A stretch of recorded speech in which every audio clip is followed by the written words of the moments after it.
Network show. It is Tuesday, March 21st, 2023, and we are live. I'm a talk show host, researcher, lecture writer, and historian. So I've talked about this topic before, and I'm going to talk about it on Faraji Muhammad show, The Culture, probably on Thursday of this week. And this deals with Black World War II veterans, African American World War II veterans, and how they were discriminated against when it came to using the GI Bill. And the GI Bill changed the landscape in this country of who got to go to college. And it helped, it was one of the tools of the federal government that helped white people to create generational wealth. Okay. So you've heard me talk about this before on the African History Network show. And I posted an article a couple of days ago dealing with how House Democrats are trying to get a new bill passed that would restore the GI Bill. So we'll discuss Black World War II veterans were discriminated against using GI Bill benefits while white veterans built wealth. House Democrats pushed to restore GI Bill to help benefit African American families and families of Black World War II vets. So share this broadcast on your social media platforms. Invite your friends to tune in. Okay, so the 1944 GI Bill's promise was denied to 1 million Black World War II veterans due to racism. The GI Bill Restoration Act to resolve GI Bill racial inequities, introduced by Representatives James Clyburn of South Carolina and Representative Seth Moulton, Democrat of Massachusetts, would help benefit the families of Black World War II veterans and highlight the story of World War II veteran Sergeant Isaac Woodard, who I've talked about here on the show before. And he was an African-American sergeant who served in World War II, and he was honorably discharged. And he was beaten by a white police officer in South Carolina, and he was blinded as a result of the beating. Okay. And this,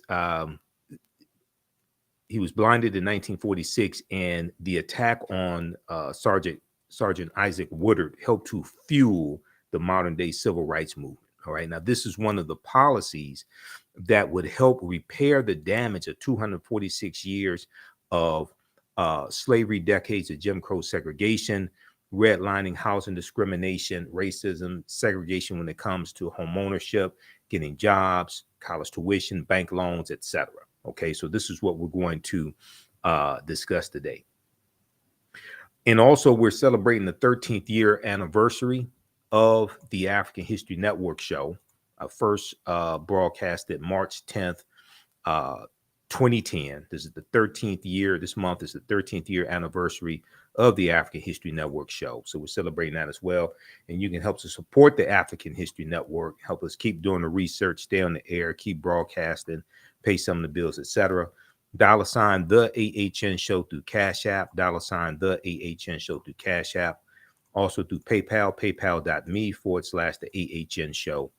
And then also at our website, TheAHNShow.com. Okay, so let's look at this.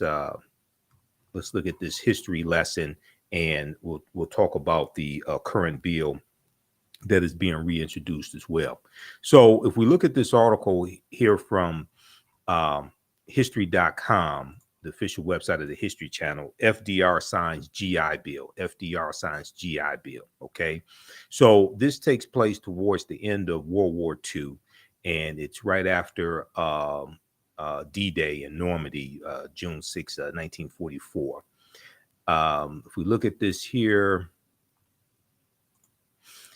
June 22nd, 1944, FDR signs GI Bill.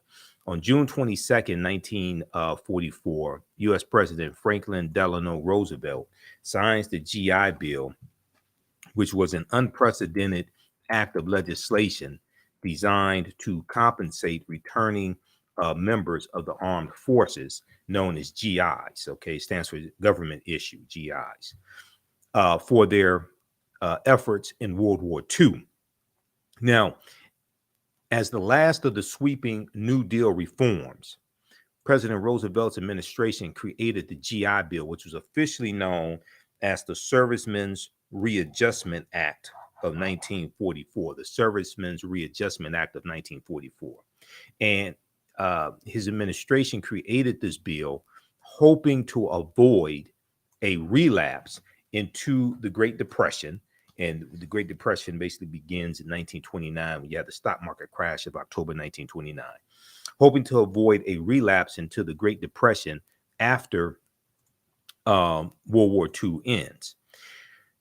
President Roosevelt particularly wanted to prevent a repeat of what was known as the Bonus March of 1932, the Bonus March of 1932.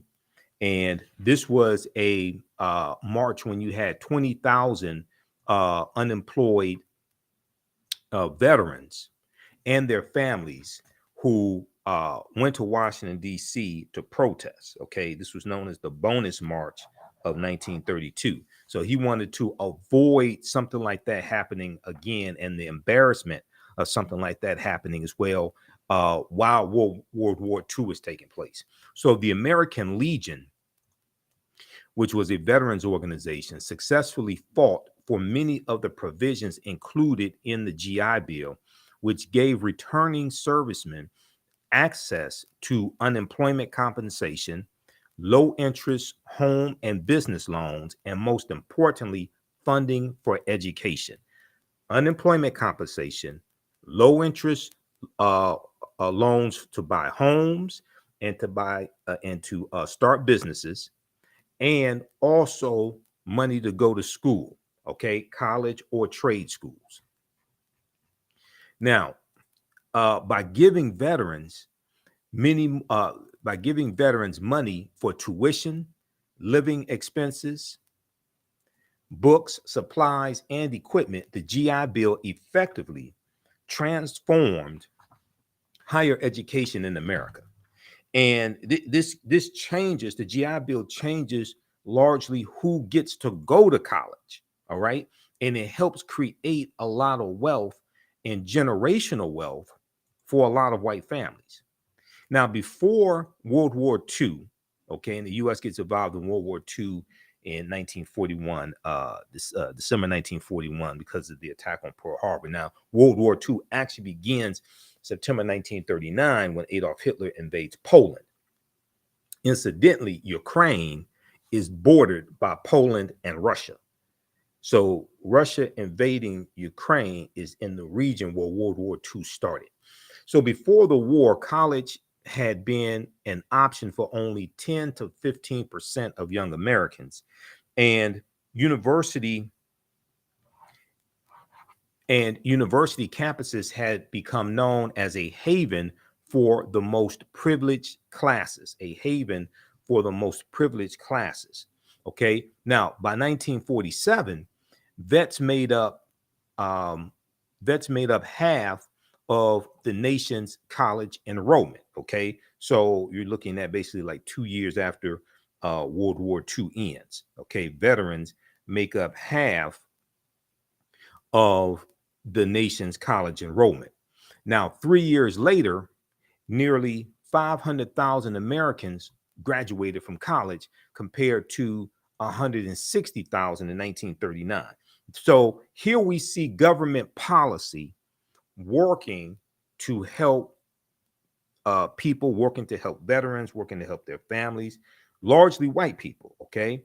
So you have a lot of Republicans who say they're against socialism, but the GI Bill was funded by taxpayer dollars and funded by the government. Okay. But this is a type of socialistic program because you have many people contributing to pay for this who can't take advantage of the benefits. And this totally changes who gets to go to college. All right.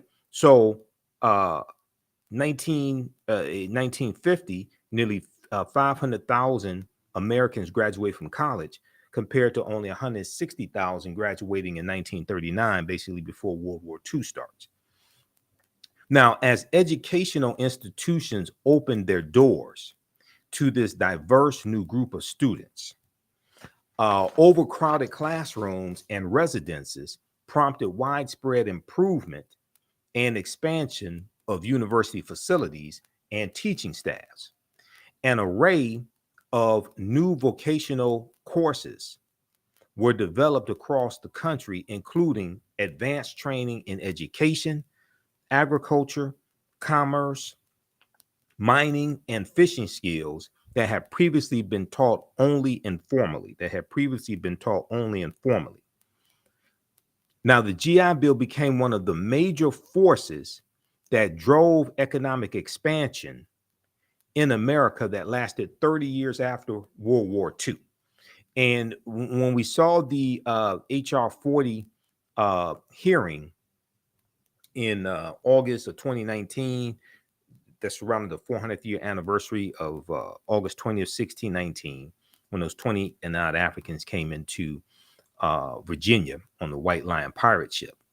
When we saw the HR 40 um, uh, hearing in the House of Representatives, a subcommittee in the House of Representatives, Dr. Julian Malveaux, who we've had here on the African History Network show before, Dr. Julian Malveaux talked about the GI Bill and how the GI Bill created untold, how the GI Bill changed who got to go to college and how it created wealth for thousands of white families, and how African Americans were drastically discriminated against when it came to being able to use those benefits that we earned and that our taxpayer dollars were paying for.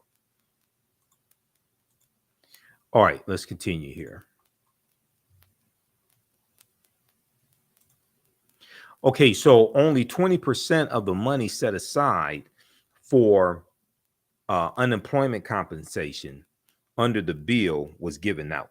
Okay, only 20% of the money set aside for unemployment compensation for the bill was given out, as most veterans found jobs or pursued higher education.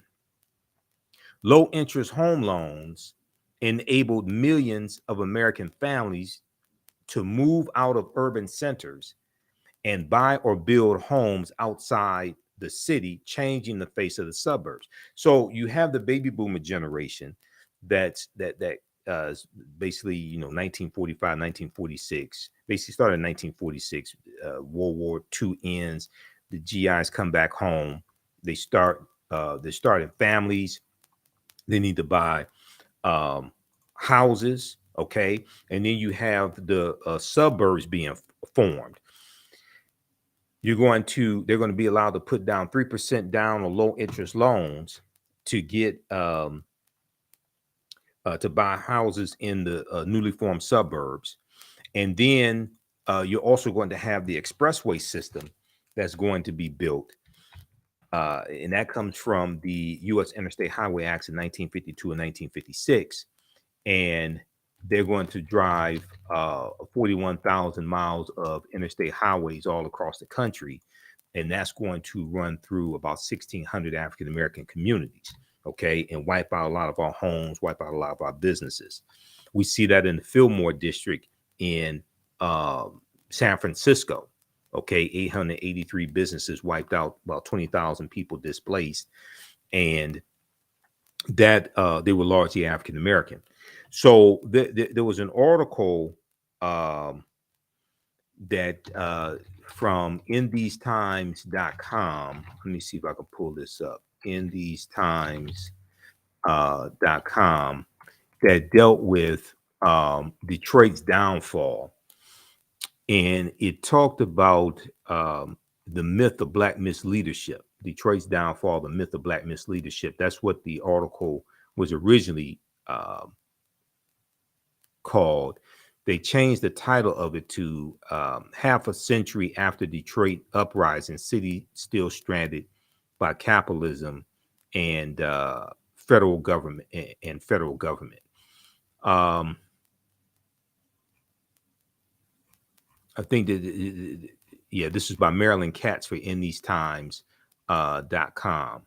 And one of the things she talks about in this article and the original one called The Myth of Black Misleadership, and it dealt with the city of Detroit. It talked about how when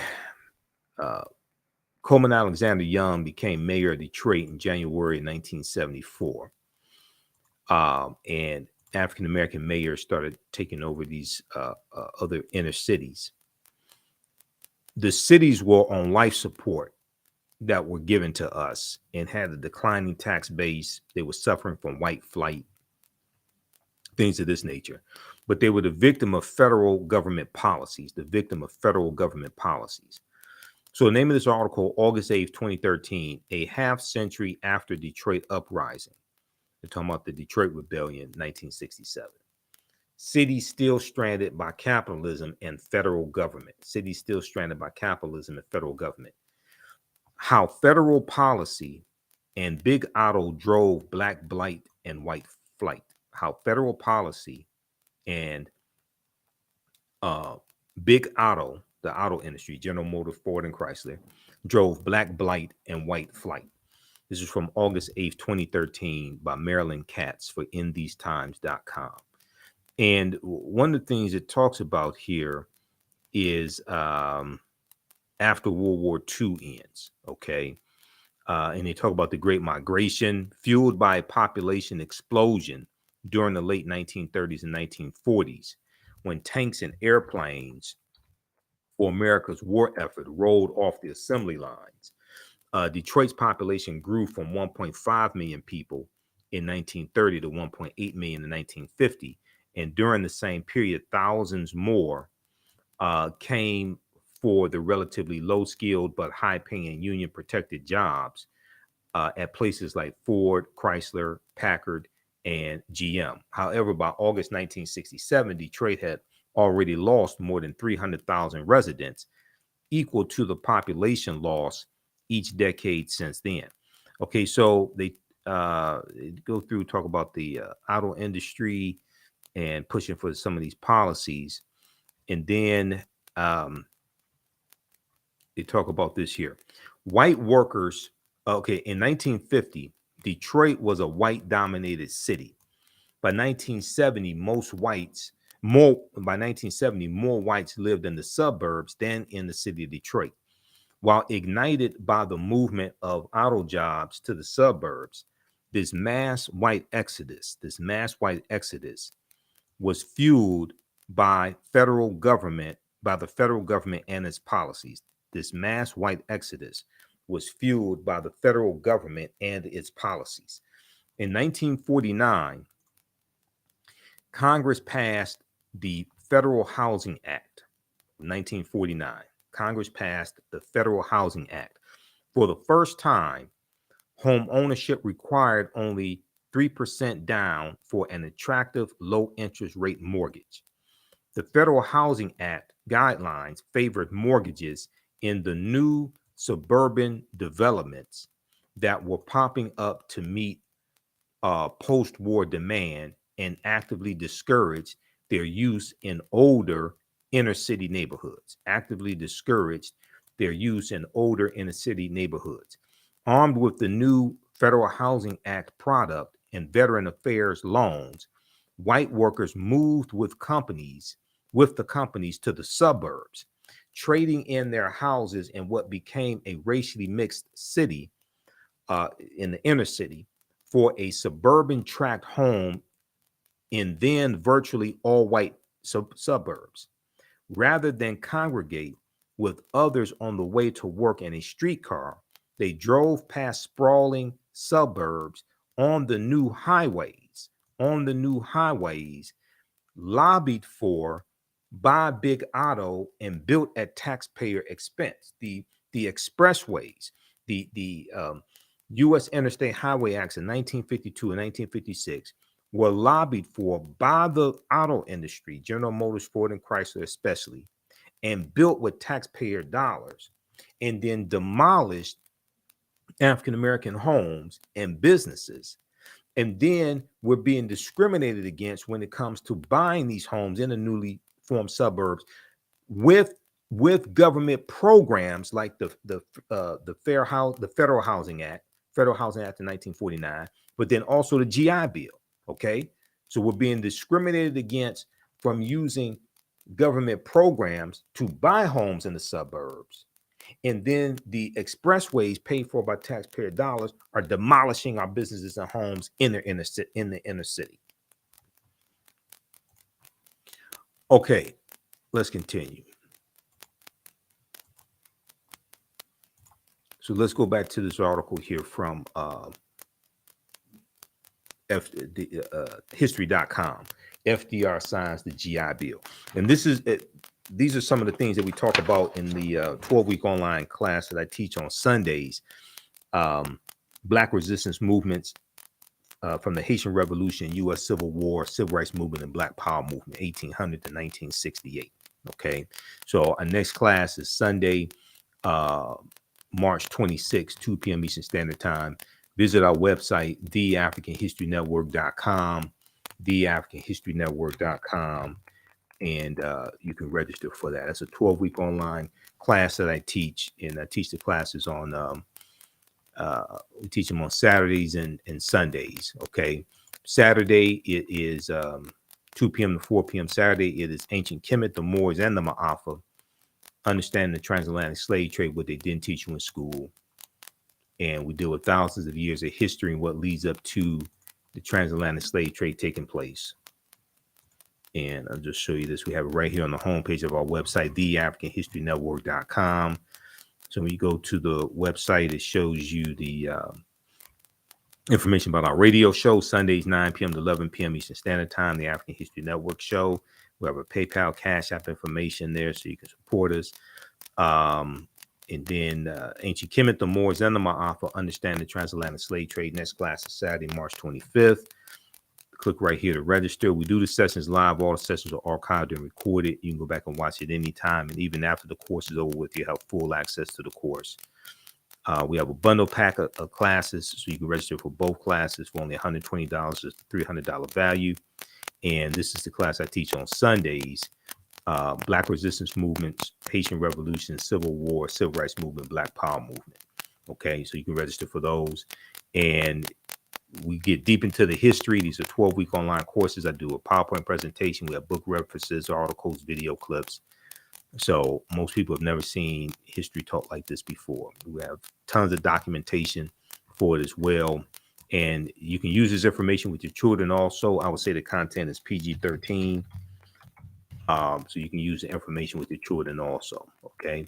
So that's at our website, TheAfricanHistoryNetwork.com. And as soon as you register, you can start watching the content. And then you can join us live in the class on Saturday and Sunday.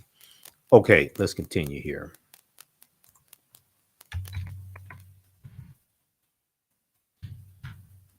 All right, let's go back to, I want to go back to the article here dealing with the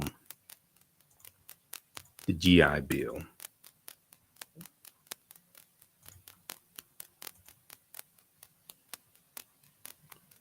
All right, let's see here.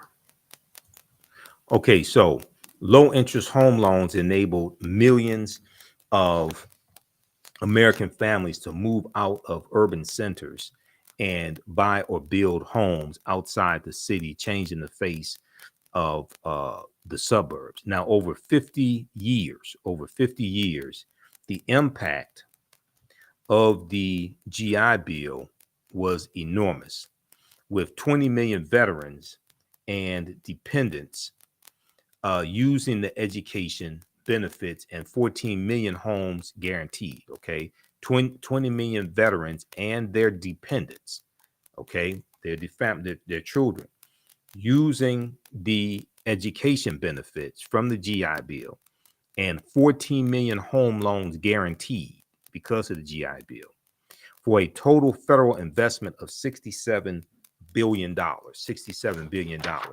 Among the millions of Americans who have taken advantage of the GI Bill are former presidents George H.W. Bush, the father, George H.W. Bush, Gerald Ford, former Vice President Al Gore, and entertainers Johnny Cash, Ed McMahon, Paul Newman, and Clint Eastwood. So check out this article from history.com, official website of the History Channel. This is This Day in History, June 22nd, 1944, FDR signs the GI Bill. Okay, now I want to go to, if you have questions about the class, email us at TheAHNShow at TheAfricanHistoryNetwork.com. We can help you. TheAHNShow at TheAfricanHistoryNetwork.com. All right, now, secondly, I want to go to this other article here. Now, this also ties into when we look at the discrimination when it comes to the GI Bill. This also ties into a history of redlining, okay? A history of redlining. And redlining was created by the federal government right around 1937. There's a good piece from blackpast.org that deals with this.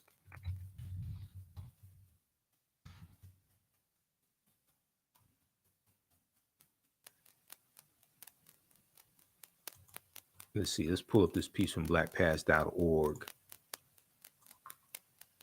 And this deals with understanding government policy. So when we talk about repairing the damage of a legacy of 246 years of slavery, decades of Jim Crow segregation, redlining, housing discrimination when it comes to getting bank loans, home loans, funding to go to college, etc., you have to change those laws and policies that were put in place that discriminated against us. Just cutting the check doesn't address that, okay? Because those laws and policies that maldistributed wealth, power, and resources and continue to inflict harm, those policies will still be in place if you don't correct them. You have to correct those laws and policies that maldistributed the wealth, power, and resources. One of them is dealing with the GI Bill. Just giving cash payments doesn't address that harm, because the laws and policies will still be in place. And after you spend the money's gone, and you're still being hurt by those policies. That's why we have to have comprehensive reparations, okay? Not just cash payments. Cash payments can be part of overall comprehensive repairing of the damage, or restitution, or correcting structural inequities, because we need to take the term reparations out of the discussion and just focus on the policies that we need to get, the policies that we want in place. Just focus on that, as opposed to talking about reparations, because then reparations gets attacked because then it's associated with slavery and things like this. What we really should do is push the policies that we need to be in place to repair the damage and correct the harm that was done, and then deal with a history of those laws and policies, and you can trace that back to slavery, as opposed to the focus being on slavery. The focus should be on present day structural inequities and how to correct that, because that is a legacy of slavery. Okay, redlining, 1937. This is from blackpast.org. Redlining refers to a discriminatory pattern of disinvestment and obstructive lending practices that act as an impediment to home ownership among African Americans and other people of color. Okay, banks use the concept to deny loans to homeowners. Banks use the concept to deny loans to homeowners and would-be homeowners who lived in these neighborhoods. This in turn resulted in neighborhood economic decline, and withholding and the withholding of services or their provision at an exceptionally high cost. The origin of the term redlining stems from the policies developed by the Homeowners Loan Corporation, which is a government program. The Homeowners Loan Corporation, created in 1933 by the President Franklin Delano Roosevelt administration to reduce home foreclosures, during the Great Depression, and then institutionalized by the 1937 U.S. Housing Act, which established the Federal Housing Association, FHA, the Federal Housing Association. Now, federal housing agencies, including the Homeowners Loan Corporation and the Federal Housing Association, determined whether areas were deemed unfit for investments by banks, insurance companies, savings and loan associations, and other financial companies. The areas were physically demarcated with red shaping on a map. Okay, they drew red lines around areas in the inner city where African Americans lived. Okay, and green lines around out in the suburbs. In contrast, zones which were to receive preferential lending status were marked in green shading, and intermediate areas in blue shading. Often these decisions were arbitrarily based on the area's racial composition, rather than the income levels. While the practice was almost universal before 1968, the Civil Rights Act passed that year, which is the Fair Housing Act of 1968, which was as a result of the modern day civil rights movement. The Civil Rights Act passed that year theoretically outlawed redlining, okay, but it's going to take another 20 years before it's really enforced. Nonetheless, its impact was felt long after that date. In a series of Pulitzer Prize winning articles, which appeared in 1988 under the title The Color of Money, the Atlanta Journal-Constitution reporter Bill Dedman, Dedmen, described how Atlanta, Georgia banks still discriminated by the racial designation of neighborhoods, how Atlanta, Georgia banks still discriminated by racial designation of neighborhoods. His article illustrated how these banks were nearly twice as likely to lend to homeowners and prospective home buyers in low income white neighborhoods as compared to affluent African American areas. Okay. Banks were nearly twice as likely to lend to homeowners and prospective buyers in low income white neighborhoods as compared to affluent African American areas. As a consequence of redlining, government program, originally, neighborhoods that local banks deemed unfit for investment were left undeveloped or in disrepair. Attempts to improve these neighborhoods with even relatively small business scale ventures were commonly obstructed by financial institutions that continued to label the underwriting as too risky or simply rejected them outright. When existing businesses collapsed, new ones were not allowed to replace them, often leaving entire blocks empty and crumbling. Consequently, African Americans in those neighborhoods were frequently limited in their access to banking, healthcare, retail merchandise, and even groceries. Now, these are examples of the harm that was done by a lot of government programs and how we are still dealing with the effects of that harm today. So when we talk about repairing the damage of these laws and policies and how it still shows up in structural inequities today, this is what we're talking about. So it was laws and policies that put us in this predicament. It's going to be laws and policies that take us out of this predicament, as one of my teachers, Dr. Claude Anderson, correctly states. You have to understand the history of how all this was shaped. This is after slavery ends.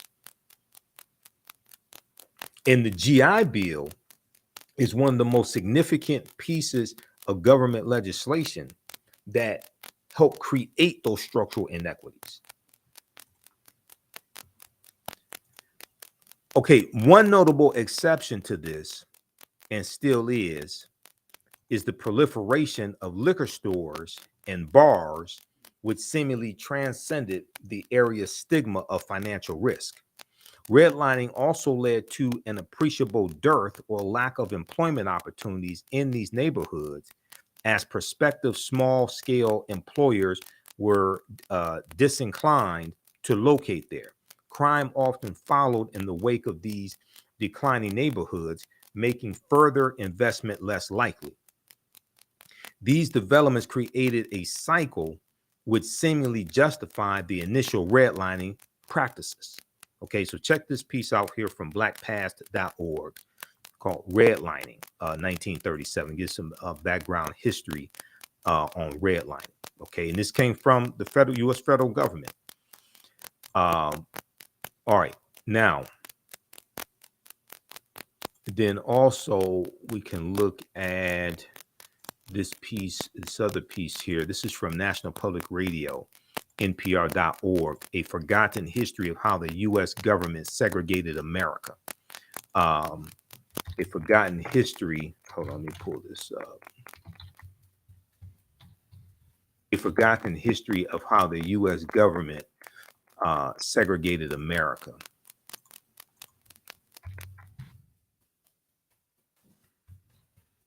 This is why understanding history, law, politics, and economics is so important. And politics is the legal distribution of scarce wealth, power, and resources, and the writing of laws, statutes, ordinances, amendments, and treaties, their adoption, interpretation, and enforcement. Okay. Politics is the legal distribution of scarce wealth, power, and resources, and the writing of laws, statutes, ordinances, amendments, and treaties, their adoption, interpretation, and enforcement. And politics influences every aspect of our life. In 1933, faced with a housing shortage, the U.S. federal government began a program explicitly designed to increase and segregate America's housing stock. Author Richard Rothstein says the housing programs begun under the New Deal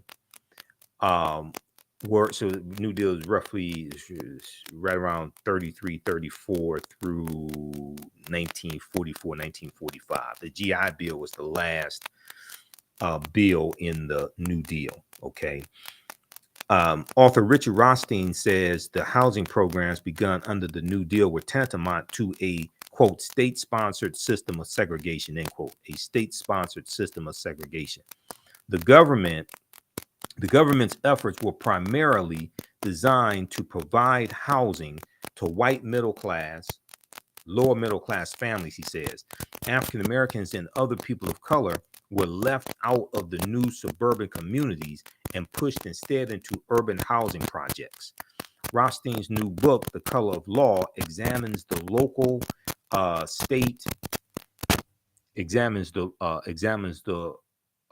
local, state, and federal housing policies, that mandated segregation. He notes that the Federal Housing Administration, which was established in 1934, furthered the segregation efforts by refusing to insure mortgages in and near African-American neighborhoods, a policy known as redlining. At the same time, the Federal Housing Administration, FHA, was subsidizing builders who were mass producing entire subdivisions for white people, with the requirement that none of the homes be sold to African Americans. Okay, so you have restrictive covenants, and restrictive covenants were in clauses written into the deeds that these homes could only be sold to white people. They could not be sold to African Americans. These were restrictive covenants. Now they're going to be made illegal. Restricted covenants are going to be made illegal by the Fair Housing Act of 1968. But you still have homes today that have those clauses in their deeds. Okay, so read the rest of this article here. A forgotten history of how the U.S. government segregated America. So this is all dealing with laws and policies. Okay, so this is why you have to understand history, politics, law, and economics when we talk about repairing the damage from these laws and policies. All right, how's everybody doing? Give us a thumbs up, give us a heart, give us a like on this broadcast. If you like this type of information, also you can support the African History Network. $ the AHN show through Cash App, $ the AHN show through Cash App, also through PayPal, paypal.me /the AHN show. So we definitely need your help as well. And we are celebrating the 13th year anniversary of me broadcasting the African History Network show. So I first started March 10th, 2010. So this is our 13th year anniversary month. And we definitely appreciate your support in the past. Definitely need it today as well. This helps us keep doing the research, stay on the air, keep broadcasting, pay some of the bills, etc. And register for the online history classes that I teach on Saturdays and Sundays also. Ancient Kemet, the Moors, and the Ma'afa, understanding the transatlantic slave trade, what they didn't teach you in school, and Black resistance movements from the Haitian Revolution, U.S. Civil War, Civil Rights Movement, and Black Power movement. Visit our website, TheAfricanHistoryNetwork.com, for more information and to register for those courses. As soon as you register, you can start watching archive content. You can join us live in the class on Saturdays and Sundays, 2 p.m. to 4 p.m. Eastern Standard Time. Okay, let's continue. So there was a really good article, another one from history.com, official website of the History Channel. Now, this deals with how the GI Bill's promise was denied to a million Black World War II veterans. And we know they're going to be 1.2 million Black World War II veterans, African-American World War II veterans. Let's look at this article here. Okay, how the GI Bill's promise was denied to GI Bill's promise was denied to a million Black World War II veterans. The sweeping bill promised prosperity to veterans. So why didn't Black Americans benefit? The sweeping bill promised prosperity to veterans. So why didn't Black Americans benefit? This is from April 20th, 2021, originally from June 21st, 2019. Okay, so they talk about an African-American veteran named Eugene Burnett. And he and his wife wanted to buy a home in Levittown in New York. And Levittown is known for racial discrimination, not letting African Americans live there historically. And it was in 1949, he and his wife wanted to buy one of the new homes being built in Levittown. And he was ready to settle down in a larger home with his family. The newly established Long Island suburb seemed like the perfect place to begin their post-World War II life, one that he hoped would be improved with the help of the GI Bill. Okay, the Servicemen's Readjustment Act, signed into law June 22nd, 1944 by President Roosevelt. And the GI Bill was a piece of sweeping legislation aimed at helping World War II veterans like Eugene Burnett prosper after World War II. But when he spoke with a salesman about buying the house using a GI Bill guaranteed mortgage, the door to suburban life in Levittown slammed firmly in his face. The suburb was not open to African-American residents. Eugene Burnett's wife, Bernice, recalled this incident and said, quote, "It was as though it wasn't real. Look at this house. Can you imagine having this? And then for them to tell me because of the color of my skin that I can't be part of it. Now, the Burnett's were not the only African Americans for whom the promise of the GI Bill turned out to be an illusion. Though the bill helped white Americans prosper and accumulate wealth, in the post-war years, it did not deliver on that promise for veterans of color, especially African Americans.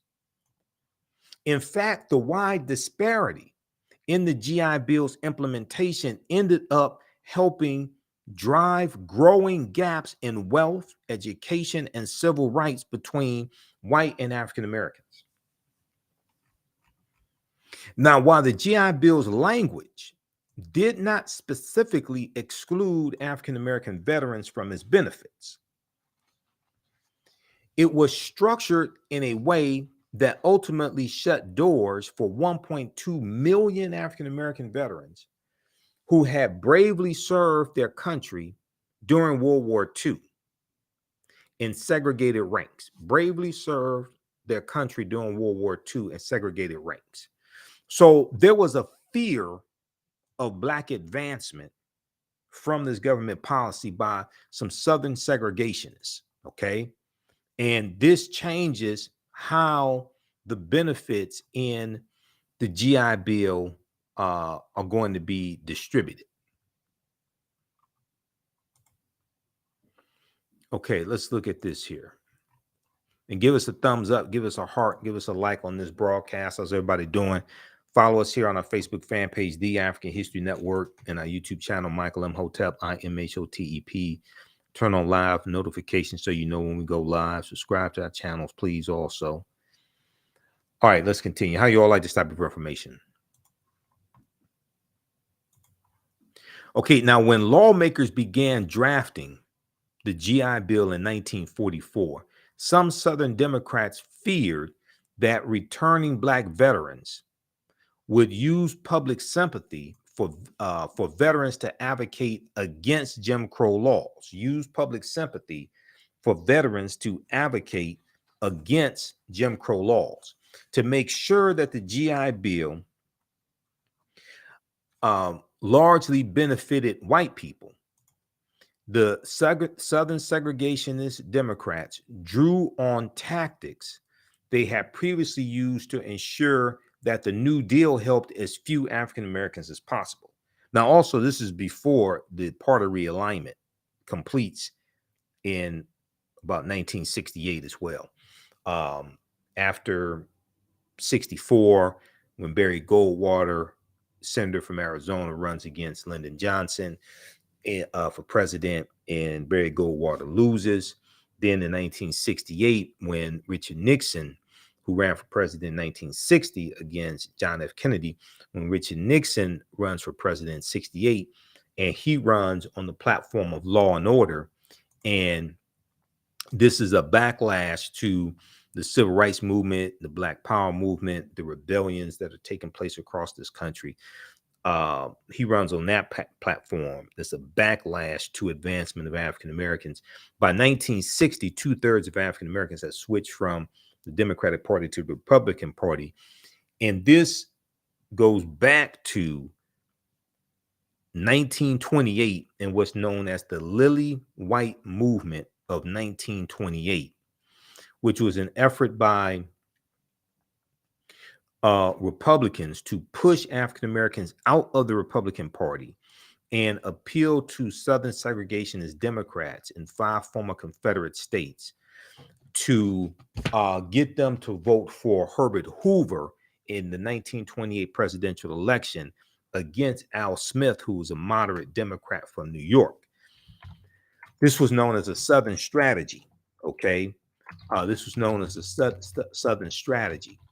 And it worked. Herbert Hoover became president, and the Republicans were who had been the party of Lincoln. Okay, Republicans who had been the party of Lincoln And we know that the Republican Party is going to be founded in 1854 by groups of abolitionists and, some members of the Whig Party, because the Whig Party, WHIG, was dying out by 1954. And this was a direct backlash. The forming of the Republican Party was a direct backlash to what's known as the Kansas-Nebraska Act of 1854, where you had uh,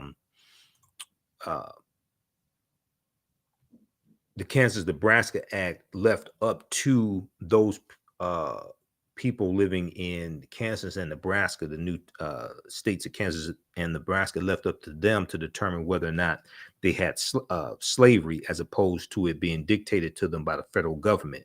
So it was a congressional law that allowed for the westward expansion of slavery, which infuriated a lot of abolitionists.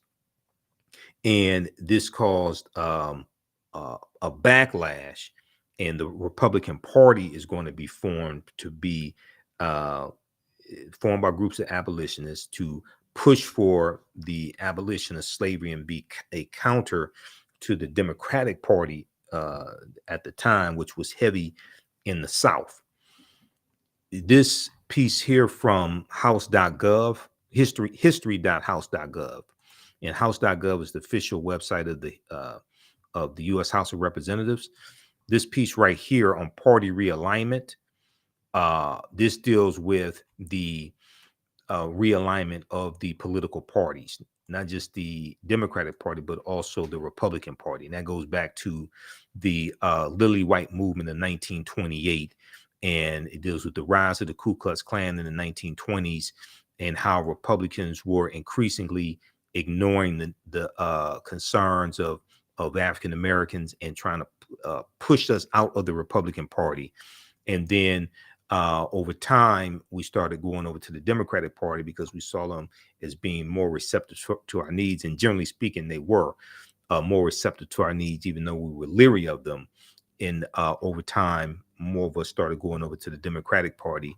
And this talks about the Lily White movement in 1928 and the effort of the Republicans to get Herbert Hoover elected as president.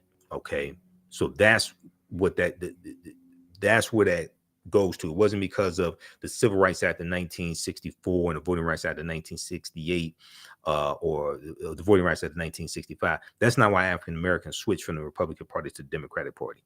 You got to go back like 40 years before that to the Lily White movement of 1928. Okay, I've done a whole lecture dealing with this history and the party realignment, things of this nature. Okay, so check this out here at history.house.gov. It's called party realignment. Party realignment.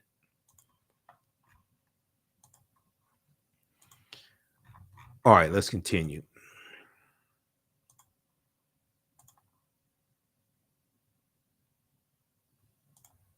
Let's go back to this piece here from the GI Bill.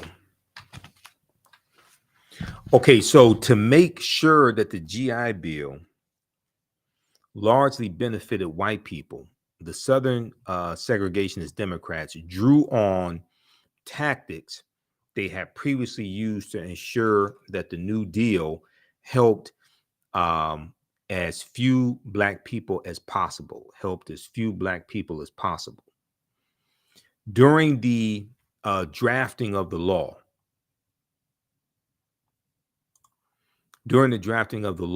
the chair of the House Veterans Committee, Mississippi Congressman John Rankin, who was a virulent racist, Mississippi Congressman John Rankin, he was a Southern segregationist Democrat and a virulent racist.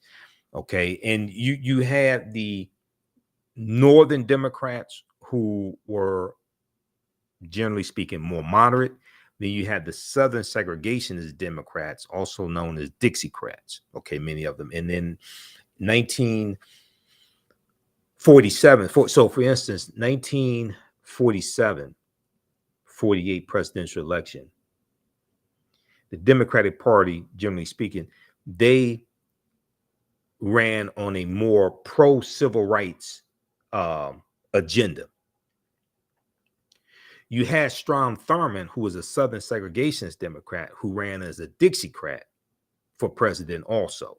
Okay, he lost, thank God. He lost. But because of this, and then you deal with President Harry Truman, and President Harry Truman desegregating the armed forces in 1946. Okay, we'll talk about that because that came after Sergeant Isaac Woodard was beaten by a police officer. World War II veteran Sergeant Isaac Woodard was beaten by a police officer, and he was blinded in the attack by a police officer, a white police officer. So during the drafting of the GI Bill, the chair of the House Veterans Committee, Mississippi Congressman John Rankin, played hardball and insisted that the program be administered by individual states instead of the federal government. Okay, he insisted that the program be administered by individual states instead of the federal government. Mississippi Congressman John Rankin got his way. Rankin was known for his virulent racism. He defended segregation, opposed interracial marriage, and had even proposed legislation to confine, then deport every person with Japanese heritage during World War II. Okay, so we know that took place about 1942, 1945, 46 or so. Right in that period of time during World War II. Yeah. So, basically 1941, December 7, 1941 to June 30 of 1946.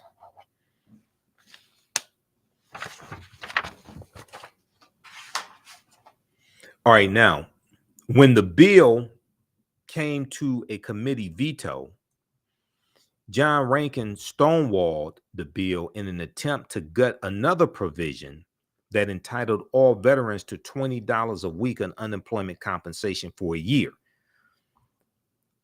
White supremacist John Rankin knew this would represent a significant gain for African American Southerners, so he refused to cast a critical proxy vote in protest.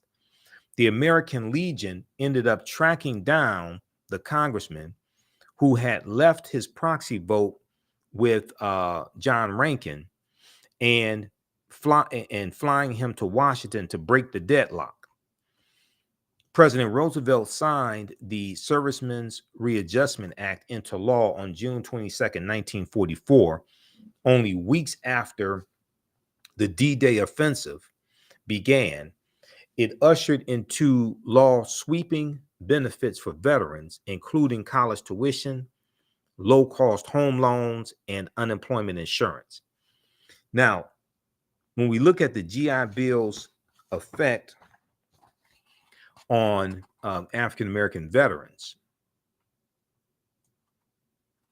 so from the start, African-American veterans had trouble securing GI Bill benefits. Some could not access benefits because they had not been given an honorable discharge, and a much larger number of African-American veterans were discharged dishonorably than their white counterparts. And a lot of this has to do with racism in the, racism in the military, especially in the Army, in the mistreatment of African-American soldiers.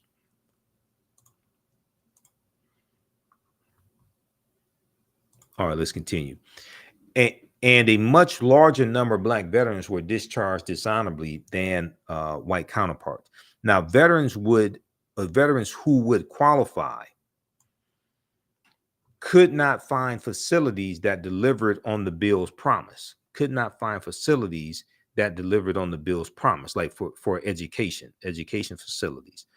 Black veterans in vocational training program at a segregated high school in Indianapolis were unable to participate in activities related to plumbing, electricity, and printing because adequate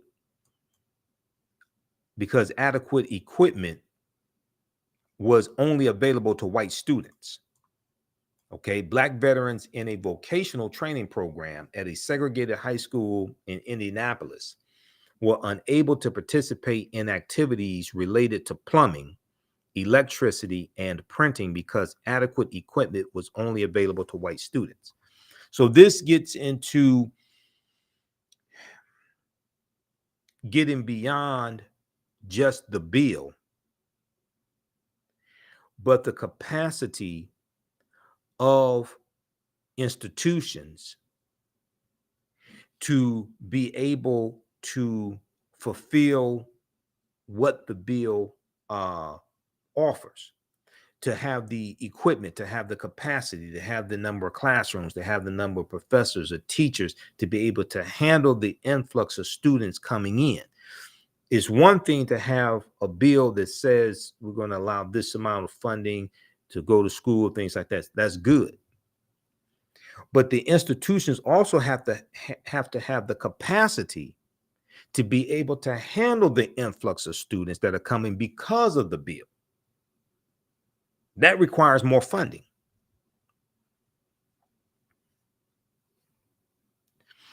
Simple intimidation kept others from enjoying GI Bill benefits. In 1947, for example, a crowd hurled rocks at African American veterans as they moved into a Chicago housing development. Okay, a crowd hurled rocks at Black veterans as they moved into a Chicago housing development. Thousands of Black veterans were attacked in the years following World War II, and some were singled out and lynched. Though John Rankin, Mississippi Congressman, racist John Rankin, though he had lost the battle to exclude African American men from Veteran Affairs Employment Insurance, which is what he wanted to do, it was doled out inequitably, however. Men who applied for unemployment benefits were kicked out of the program if any other work was available to them, even work that provided less than subsistence wages. Southern postmasters were even accused of refusing to deliver the forms that African American veterans needed to fill out to receive their unemployment benefits. African American veterans and civil rights groups protested their treatment, calling for Just a second, close this out. Black veterans and civil rights groups protested their treatment, calling for protections like Black involvement in the veteran affairs and non-discriminatory loans, but the racial disparities in the implementation of the GI Bill had already been set into motion. The racial disparities in the implementation of the GI Bill had already been set into motion. As the years went on, white veterans flowed into newly created suburbs, as I talked about, where they began amassing wealth in skilled positions. But African American veterans lacked those options. The majority of skilled jobs were given to white workers. The majority of skilled jobs were given to white workers. Now, here's a picture here of Staff Sergeant Herbert Ellison explaining the GI Bill of Rights to African American members of the Quartermaster Trucking Company. Okay, so this is probably 1944, 1945. Now, a white post-war housing boom and redlining in black neighborhoods. Okay, so this gets into what I was talking about dealing with redlining. The post-war housing boom almost entirely excluded African Americans, most of whom remained in cities that received less and less investment from businesses and banks. Though the GI Bill guaranteed low interest mortgages and other loans, they were not administered by the VA itself. Thus, the Veteran Affairs Office could co-sign, but not actually guarantee the loans. This gave white-run financial institutions free rein to refuse mortgages and loans to African Americans.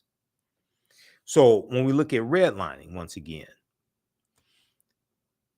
redlining was a decades-old practice marking maps by race to characterize the risks of lending money and providing insurance. It made purchasing a home even more difficult for African American veterans. Lenders froze out poor neighborhoods, ensuring that loan assistance and insurance would be denied. Okay, lenders froze out poor neighborhoods, ensuring that loan assistance and insurance would be denied. And new white suburbs often came with overly racist covenants that denied entry to black people. So these are the restrictive covenants, where it's stated in the deed that the home could only be sold to someone white, or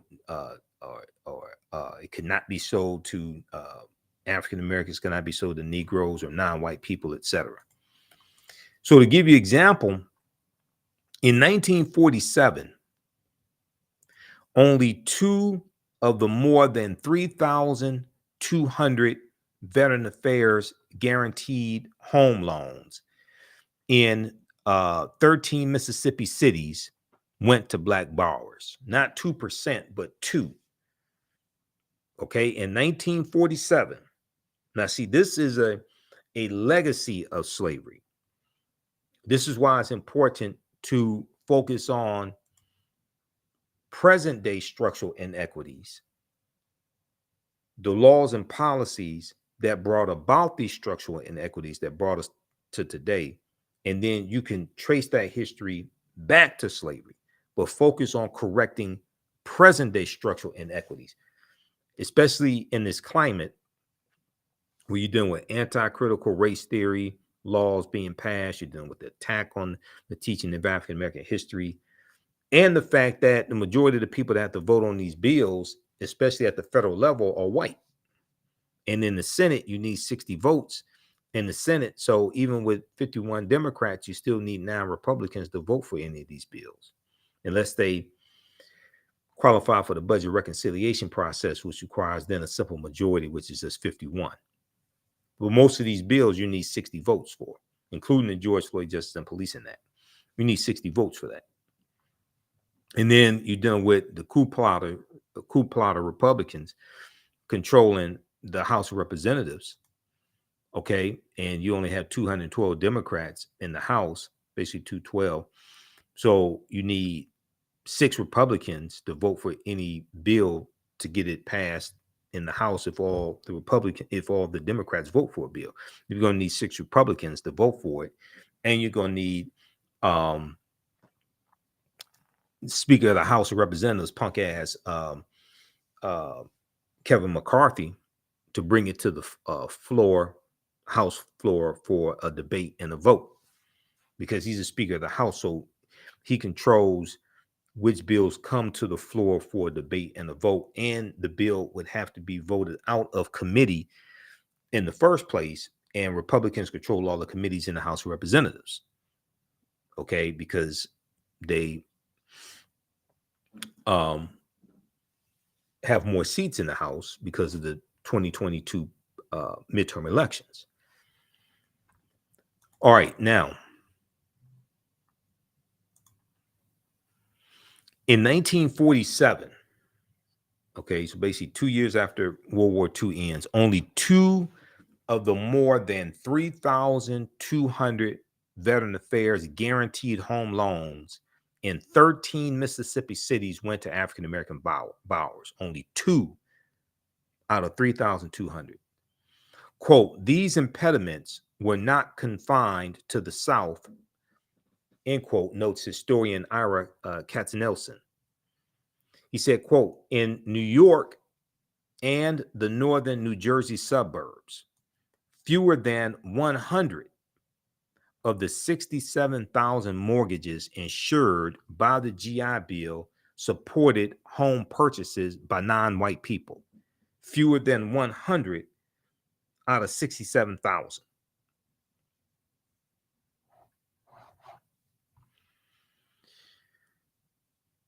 So there was a failure to receive GI Bill education benefits also, not just getting loans to buy homes or loans to start businesses, but also education benefits. Now, African American veterans, in search of the education they have been guaranteed, fared no better. Many Black men returned home from the war, didn't even try to take advantage of the bill's education benefits. They could not afford to spend time in school instead of working. But those who did were at a considerable disadvantage compared to their white counterparts. Those who did were at a considerable disadvantage compared to their white counterparts. Public education provided poor preparation for African American students, and many of them lacked much educational attainment at all due to poverty and social pressures. As veteran applications flooded universities, African American students often found themselves left out. Northern universities dragged their feet when it came to admitting Black students, and Southern colleges barred African American students entirely. And the Veteran Affairs Office itself encouraged African American veterans to apply for vocational training instead of university admission, and arbitrarily denied educational benefits to some students. Arbitrarily denied educational benefits to some students. Now, this is a picture here of veterans lining up for a last day rush to get counseling on GI Bill educational courses at the New York Regional Office Veterans Administration on July 25th, 1951.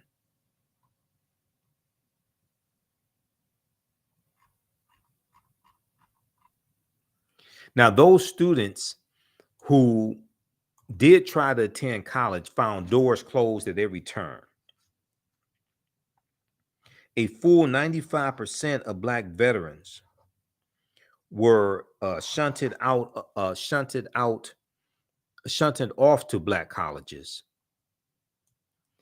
institutions that were underfunded and overwhelmed by the influx of new students.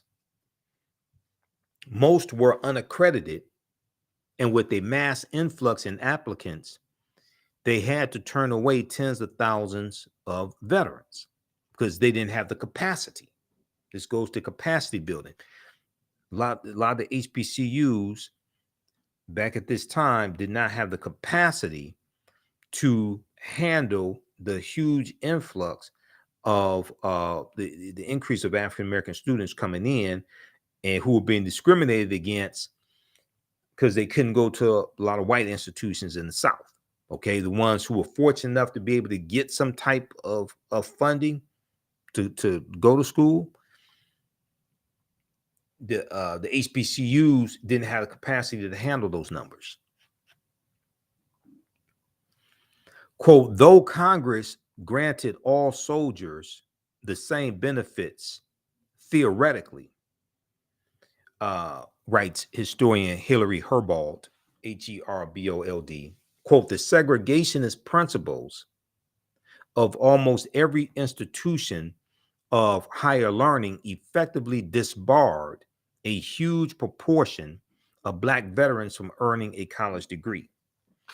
Now, the GI Bill of 1944 is one of the main pieces of legislation after slavery that's cited as largely contributing to the racial wealth gap. Now, the original GI Bill ended in July 1956. By that time, nearly 8 million World War II veterans had received education or training, and 4.3 million home loans were handed out worth $33 billion. Okay, by 1956, nearly 8 million World War II veterans had received education or training, and 4.3 million home loans went out to World War II veterans worth $33 billion, okay, had been handed out. But most African-American veterans have been left behind. As employment, college attendance, and wealth surged for whites, disparities with their African-American counterparts not only continued, but widened. Disparities with their African-American counterparts not only continued, but widened. There was historian Ira Katz-Nelson says there was no greater instrument for widening an already huge racial gap in post-war America than the GI Bill. Now, today, a stark wealth gap between African-American and white Americans persists. The median income for white households in 2019, this is median income, not net worth. Median income for white households in 2019, $76,057, according to the U.S. Census, and for African-American households, $46,073. Okay. Now, when you look at net worth, median household net worth, is like for 2019, it was like 17,000 for African-American households and about 170,000 for white households. That's median net worth, not average net worth. Median is a statistical measure where 50% of the population is below that point and 50% is above that point. Check out this article here from history.com, official website of the History Channel, how the GI Bill's promise was denied to 1 million Black World War II veterans. Okay, that's at history.com. Okay, so when we look at, and you have a bill that's being reintroduced by Representative James Clyburn and Representative Seth Moulton to address this issue, okay, and help the families or family members of World War II veterans, okay, and try to help repair some of this damage. There's an article from thegrio.com, and I mentioned it briefly on the African History Network show this past Sunday. We'll probably talk about it on Faraji Muhammad's show, The Culture, this week, probably on Thursday. I should be on Thursday. They had technical difficulties. Was going to be today, but he was having technical difficulties, so I wasn't on the show today. They didn't broadcast at all today. Let's look at this here. How's everybody doing? How you all like this type of information? We have Vanessa, we have Tony watching, LaShonda. Give us a thumbs up, give us a heart, give us a like on this broadcast. Also, we're celebrating the 13th year anniversary of the African History Network show, of me broadcasting the African History Network show. First started March 10th, 2010. And you can support us in our work as well as we continue to educate, empower, and inspire people of African descent throughout the diaspora and around the world, because right now it's correct wrong behavior. You can support us at $ TheAHNShow through Cash App and through PayPal, paypal.me/TheAHNShow, or visit our website, TheAfricanHistoryNetwork.com, TheAfricanHistoryNetwork.com, because we have the information on the homepage of our website. We have the links there.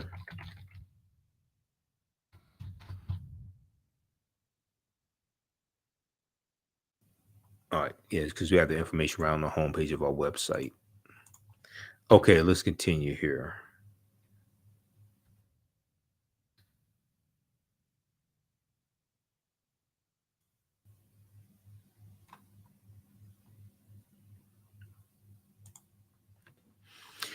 All right, now, if we look at this piece here from thegrio.com, House Democrats reintroduce GI Bill to help Black veterans and descendants receive overdue benefits. This is from March 3rd, 2023 by my girl Ashley Banks. Because Ashley, I follow Ashley on was it Instagram, and connected with Ashley through Roland Martin show, because I'm on Roland Martin show on Friday. So that's how I connected with Ashley Banks a couple years ago. All right, now let's look at this here. So the GI Bill Restoration Act is probably the only shot we have of some kind of race-specific reparations in this country, said Richard Brookshire, co-founder and CEO of the Black Veterans Project. Okay, co-founder and CEO of the Black Veterans Project. And they have an interview with Richard here. There's a clip of him. So they have the interview here in this article, so you can check that out as well. Black World War II veterans and their descendants have yet to receive the overdue GI Bill benefits.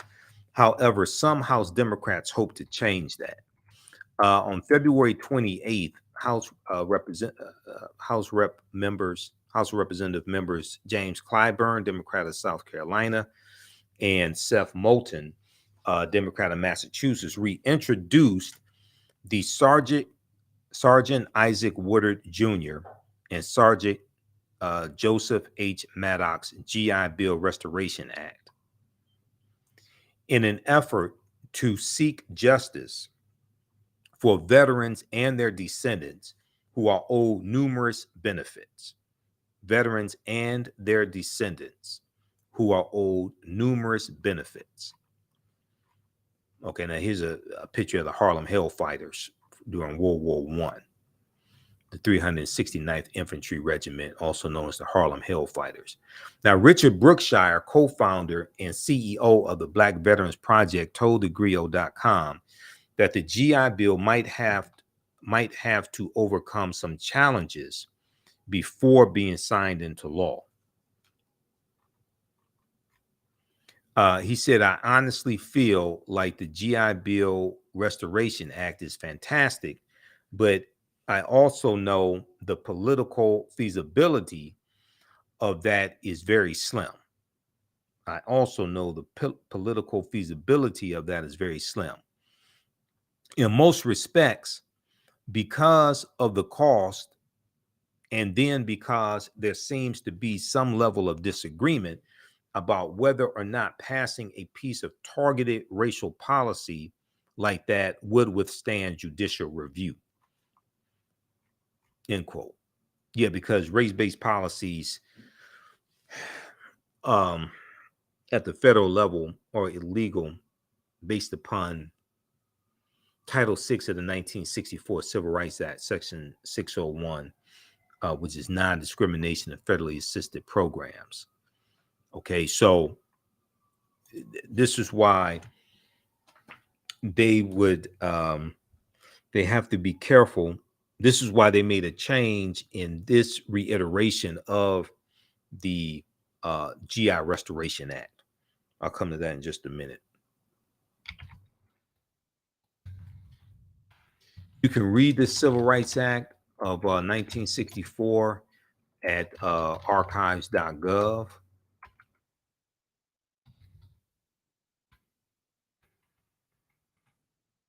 See, archives.gov was the U.S. National Archives,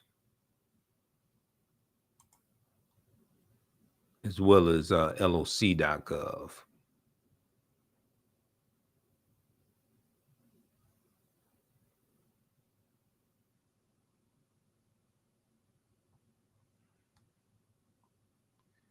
Let me see, where is that? Okay, that's Civil Rights Act of 1964. And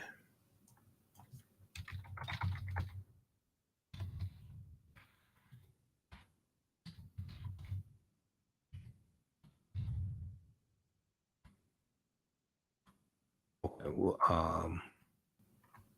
we'll have to pull that up here.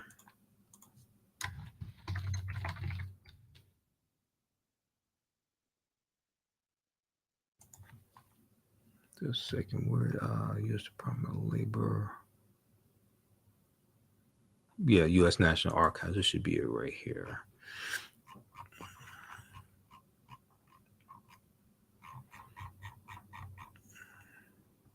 Okay, U.S. National Archives. This is archives.gov.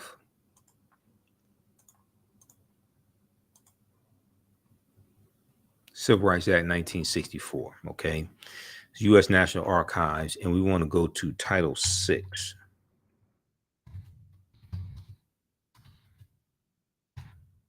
Non-discrimination in federally assisted programs. Section 601. No person in the United States shall, on the ground of race, color, or national origin, be excluded from participation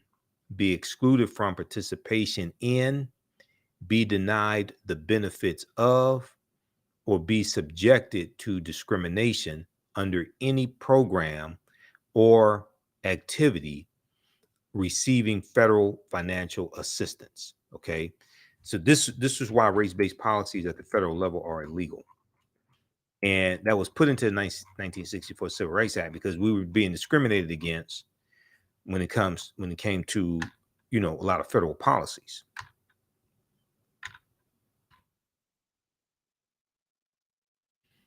That's Title VI of the 1964 Civil Rights Act, non-discrimination in federally assisted programs. That's Section 601. So you can check that out at archives.gov. Okay, let's continue here.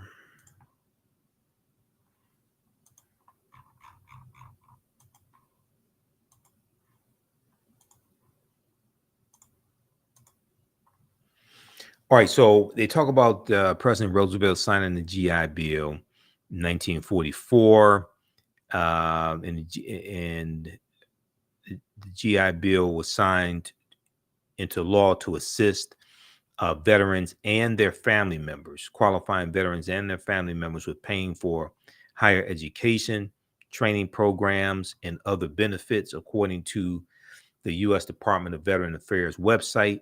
Yet many African-American veterans did not receive any benefits after putting their life on the line for the United States. Quote, these Black veterans who served their country, who died, whose families are still trying to recoup, and they can't even get the benefits from what they deserved only because they were Black. It's a shame and disgrace, said Lee. Representative Barbara Lee. She recently spoke to thegrill.com and called it a disgrace, how the African American veterans were treated. She said the Black veterans who served their country, who died, whose families are still trying to recoup, they can't even get the benefits from what they deserved only because they were Black. It's a shame and a disgrace. She's also running for a U.S. Senate in California in the 2024 election. Now, this latest measure was named after Sergeant Isaac Woodard and Sergeant Maddox to honor the two black sergeants who faced discrimination in the U.S. after serving in World War II. On February 12, 1946, just hours after being honorably discharged from the United States Army, a South Carolina police officer violently assaulted 26-year-old Isaac Woodard and left him permanently blind.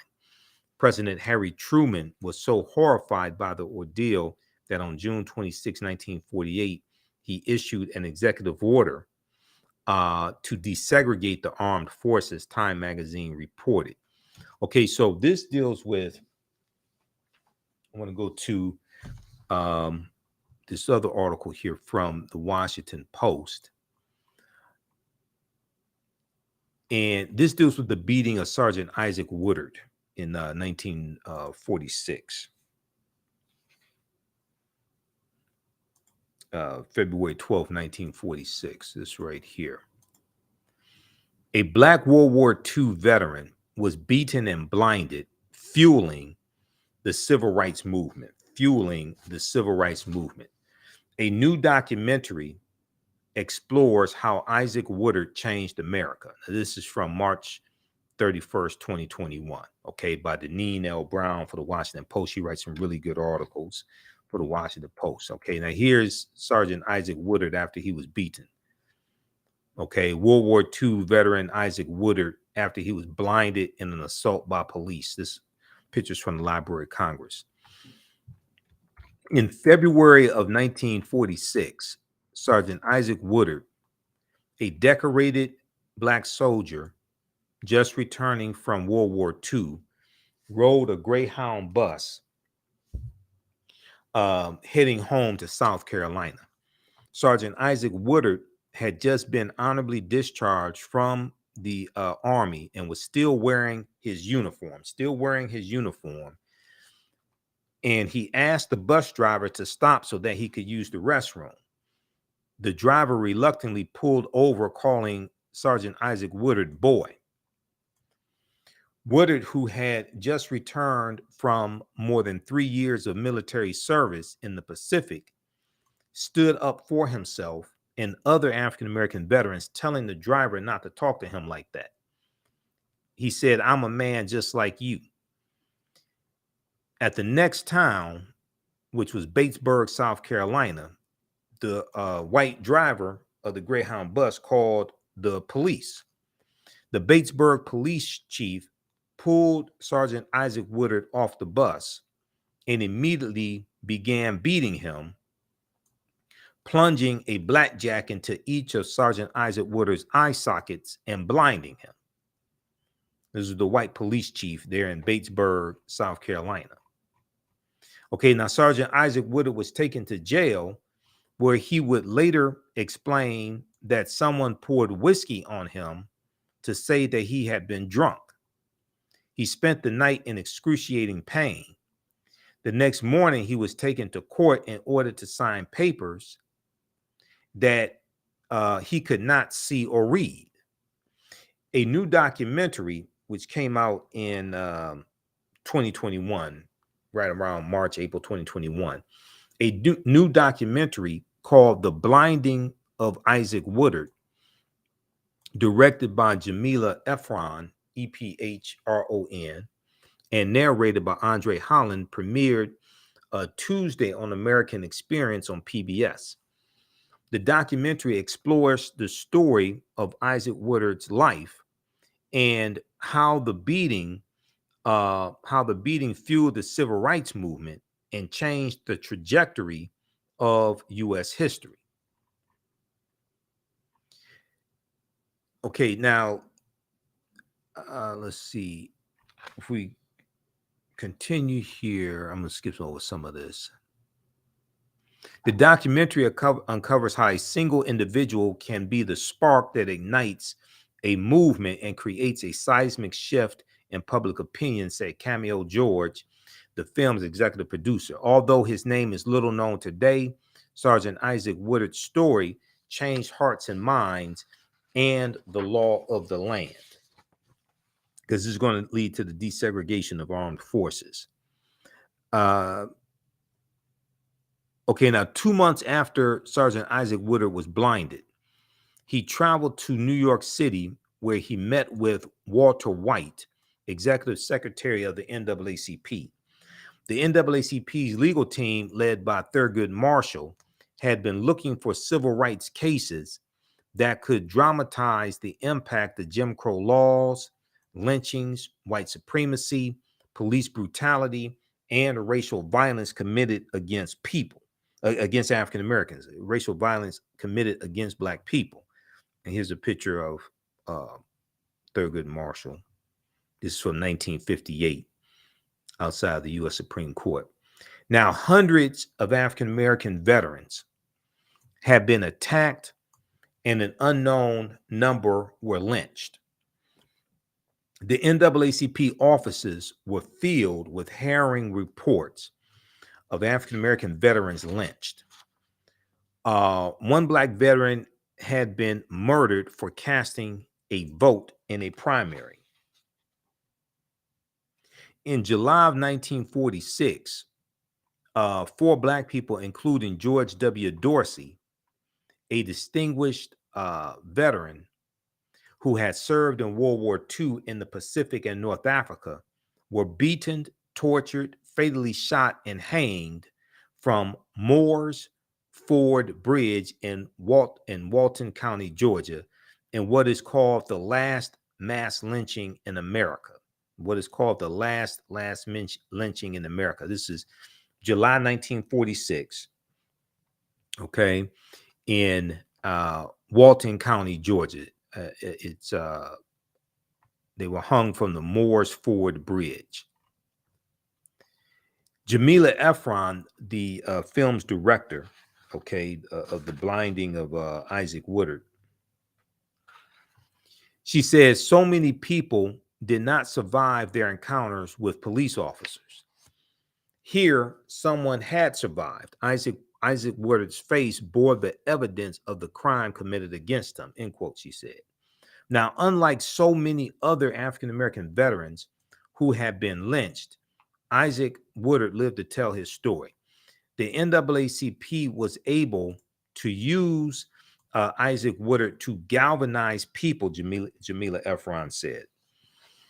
Isaac Woodard traveled the country on a speaking tour.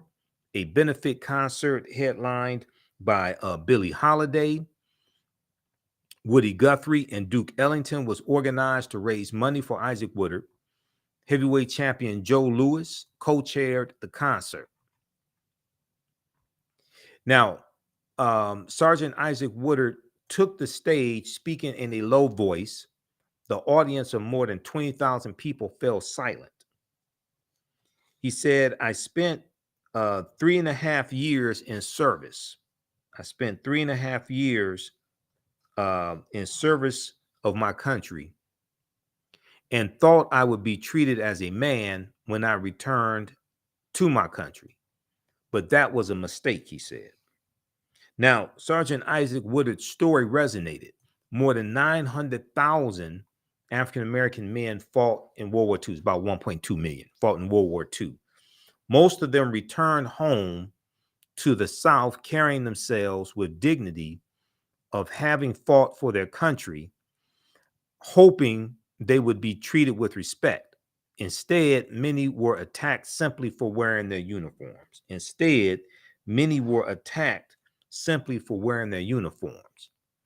Now, Jamila Efron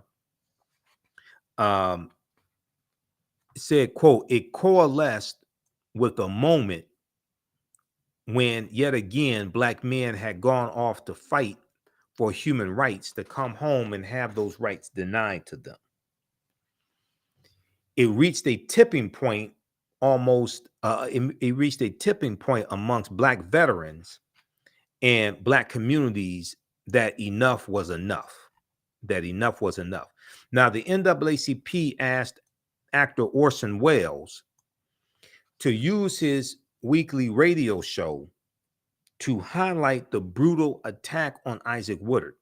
Week after week, Orson Welles pounded at the question, who was the officer who beat and blinded Woodard? Orson Welles asked for help in identifying the town where Isaac Woodard was beaten and the name of the officer. "Quote unquote, Officer X," Orson Welles announced. "I'm talking to you. You are going to be uncovered." Now, within days, the NAACP received a letter from an African-American soldier who wrote that he was on the bus when Sergeant Isaac Woodard was pulled off. The letter writer identified the town where the beating occurred as Batesburg, South Carolina. Orson Welles announced, "Officer X, we know your name now. Officer X, we know your name now." Now, here's Isaac Woodard applying for maximum disability benefits, and his mother stands to his right.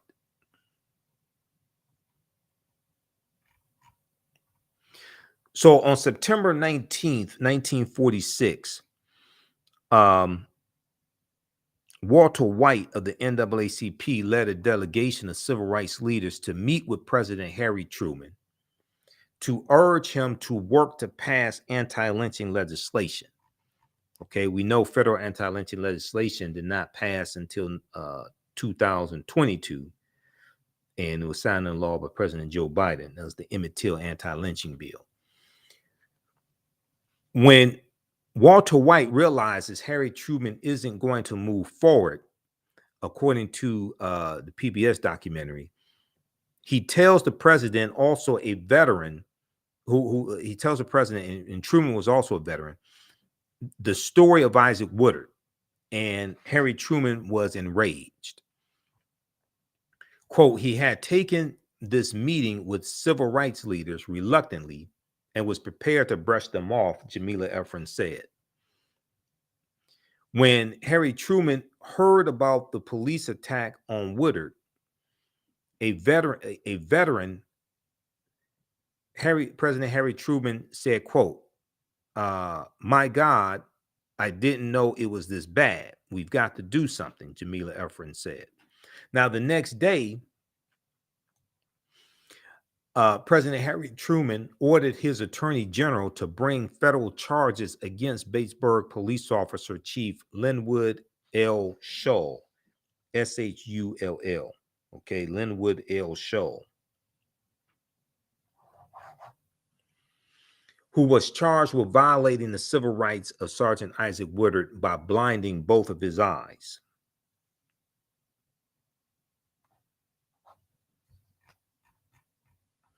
Now, a month later, on November 5th, 1946,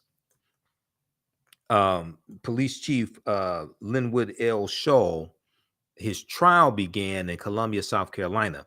The trial was presided over by Judge Waities, W-A-T-I-E-S, Waring, the son of a Confederate soldier. Okay, Judge J. Waities Waring, W-A-R-I-N-G. He was the son of a Confederate soldier. During the trial, and now South Carolina is where the Civil War started also, by the way, April 12, 1861. Now, during the trial, Isaac Woodard testified that he was pulled off of the interstate bus on the night of February 13th, 1946 in Batesburg, South Carolina. Shull was waiting for him at this bus door, he said, and struck him before he could say anything, according to a 1946 United Press news article. Quote, "Two war veterans, a Negro and a white, who were discharged at Augusta the same day as Isaac Woodard and rode on the bus with him, testified that the Negro was not drunk and had not created a disturbance. The all-white jury deliberated only 15 minutes before acquitting Police Chief Linwood L. Shull." Okay, can you believe that? This is South Carolina. This racist South Carolina in 1946. They deliberated for 15 minutes before quitting the white police chief. Quote, Judge Waring and his wife are appalled at the blatant miscarriage of justice. According to PBS, Waring would devote the rest of his career to the fight against racism. The Warings become the targets of threats and violence. Now, on December 5th, 1946, a month after the trial ended, President Harry Truman signed an executive order creating the President's Committee on Civil Rights.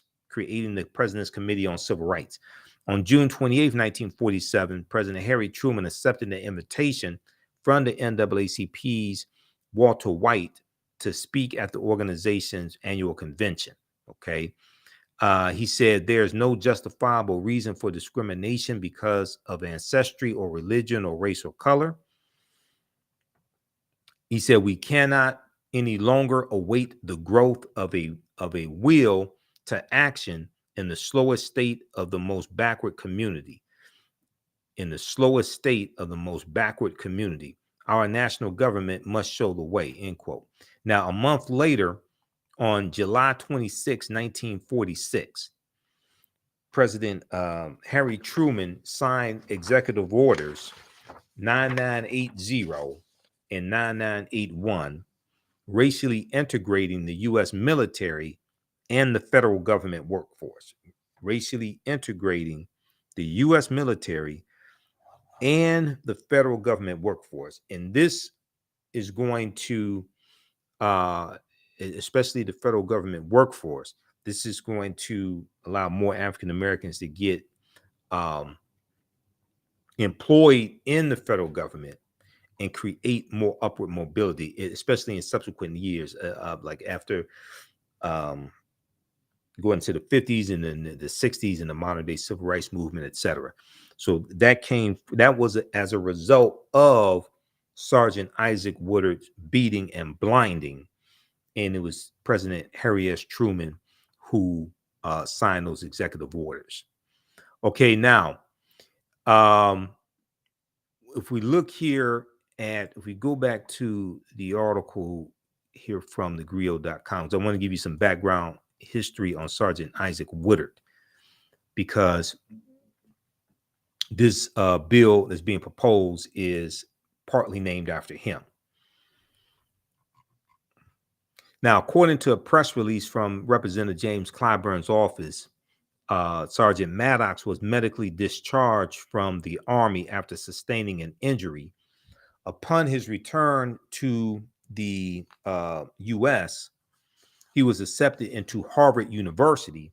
However, he was denied tuition assistance. Okay, that's Sergeant Joseph H. Maddox. However, he was denied tuition assistance. The NAACP and Veteran Affairs office advocated on Sergeant Joseph Maddox's behalf to ensure justice was served. Representative James Clyburn's office further highlighted the racial disparities that occurred after President Roosevelt signed the GI Bill into law. He talked about in 1947, only 2 of more than 3,200 home loans administered by the Veteran Affairs Office in Mississippi cities, it was 13 Mississippi cities, went to African-American borrowers. Roughly, Representative Clyburn said roughly 19% of white World War II veterans earned a college degree compared to just 6% of black veterans, end quote. And then he said black veterans sacrificed for this country because they believed in the promise of justice and equality for all. Yet while the original GI Bill led to decades of prosperity for post-World War II America, this prosperity was not extended to the black service members, end quote. Now, Richard Brookshire told thegrio.com that other discriminatory practices, such as redlining, also contributed to widening the racial wealth gap between African Americans and white veterans. Okay, let's see. Let's go to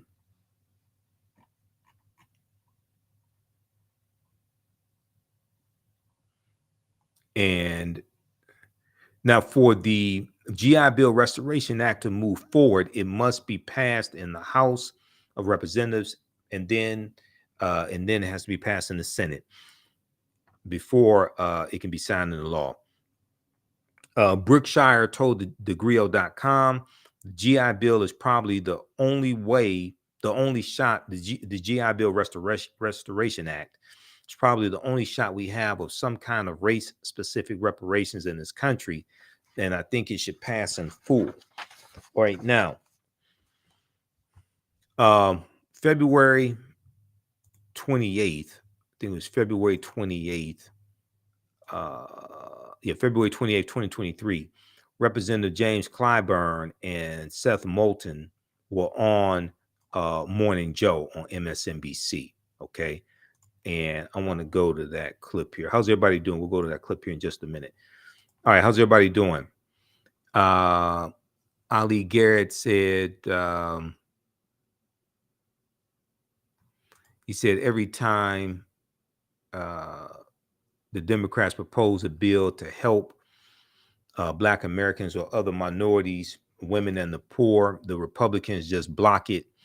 And anybody who is not a heterosexual white man gets no help in America.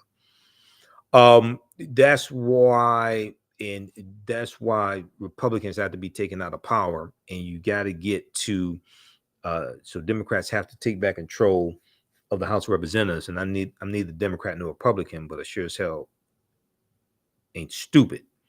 I can see who keeps blocking and voting against policies that are beneficial for us, and I can see who keeps voting for policies that are beneficial for us and who keeps writing those policies. And that's why Democrats have to take back control of the House of Representatives. But also you need to get like 54, 55 Democratic senators so that you can do a carve out to the filibuster in the Senate, or change the filibuster and go back to a talking standing filibuster. Okay, because as it stands now, you have to get 60 votes to get any of these bills passed, unless it's dealing with federal judges. Okay, you have to get 60 votes, and federal judges or U.S.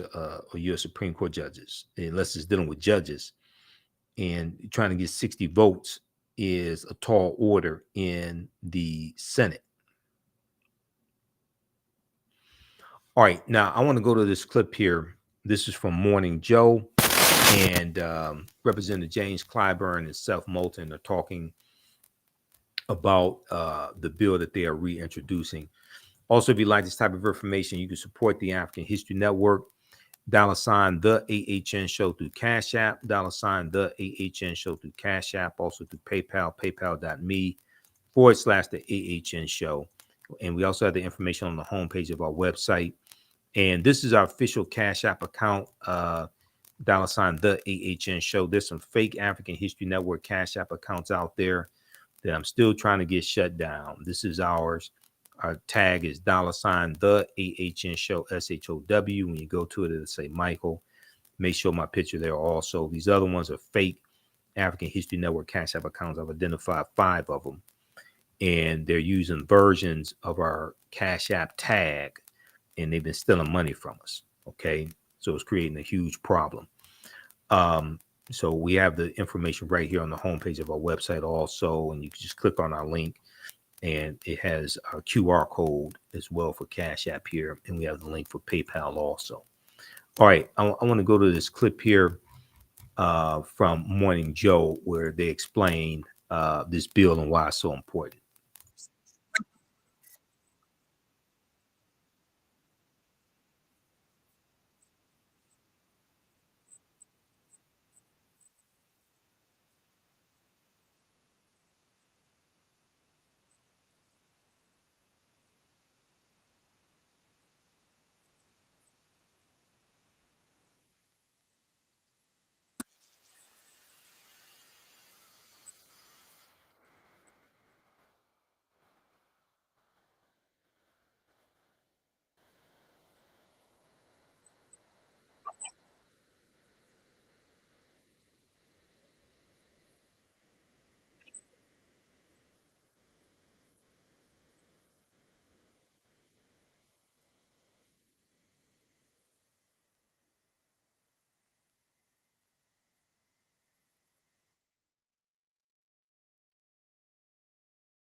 Okay, so check that out. That's on MSNBC's YouTube channel. That is from February 28th, 2023. House Dems push to restore GI Bill to help benefit families of Black World War II vets. Okay, and we'll post the link here to that video also here on the thread of the broadcast.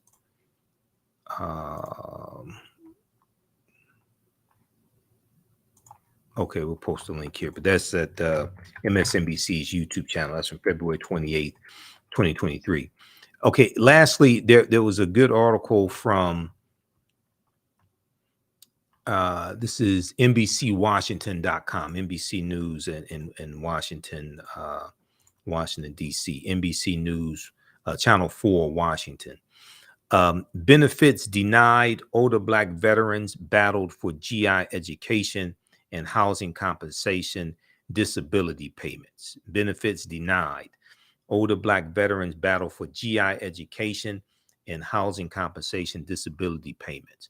Okay, so they go through, and they also talk about Lawrence Brooks. This article came out February 25th, 2023, and they talked about Lawrence Brooks, who turned 110 years old, and he was the oldest World War II veteran. He's African-American veteran. And they talk about the discrepancies in the GI Bill and the GI Bill Restoration Act introduced by Seth Moulton and Representative James Clyburn. Another of his sponsors say one approach, the GI Bill Restoration Act would award those lost benefits to the descendants of Black veterans. It was introduced in Congress in 2021, but with the price tag of $70 billion, as estimated by one of its sponsors, a Democratic Representative Seth Moulton of Massachusetts, it faltered. Another of his sponsors, James Clyburn of South Carolina, has vowed to reintroduce it to honor veterans who fought for American freedoms, but he doubts the bill will pass in the newly Republican-controlled House of Representatives. In the meantime, Representative James Clyburn is supporting a compromise that might have a better chance of passing. It would make home loans available to descendants of all veterans, regardless of race, who did not receive them. It would make home loans available to descendants of all veterans, regardless of race, who did not receive them. And rather than education benefits paid by the federal government, it would provide no money down, low interest home loans backed by the Department of Veteran Affairs. Quote, these were the people who made sacrifices to guarantee these freedoms, James Clyburn said, and they ought to be treated fair. Okay, so read the rest of this article here. It's kind of a lengthy one from NBC Channel 4, Washington, NBCWashington.com. Benefits denied. Older Black veterans battle for GI education and housing compensation, disability payments. This is from February 25th, 2023. It was updated February 27th, 2023. All right, so check out that article also. If you like this type of information, be sure to